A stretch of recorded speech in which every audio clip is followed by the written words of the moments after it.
Hello everyone, আমি অনু চলে এলাম আরেকটা মিনি ব্লগ নিয়ে। দিনটা ছিল কার্তিক পুজোর দিন। আমি অফিস থেকে এসেই কার্তিক পুজো খেতে চলে আসি, খুব খিদে পেয়েছে, ওই কারণে দেরি আর সয় না। এক ঠাকুর কিন্তু আমরা বিসর্জন করি না, কার্তিক ঠাকুরকে আমরা কোনো গাছের ডালে বা কোনো জায়গায় বসিয়ে দিয়ে আসি।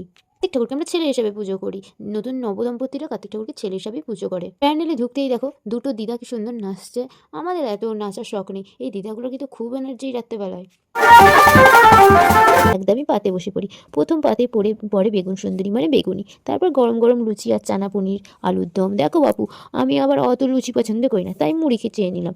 আমরা বাঙালি, একটা শিয়াল ডাকলে সব শিয়ালই ডাকবে, মানে বাঙালিদের স্বভাব আছে, একজন যা চাইবে সবাই তাই হবে। আমি মুড়ি খেলাম, মুড়ি চেয়ে নিলাম, তাই জন্য তারপর দেখি সবাই মুড়ি নিচ্ছে, তার আগে কেউ বললো না, মানে একজন ফার্স্ট কেউ উদ্যোক্তা হতে হবে।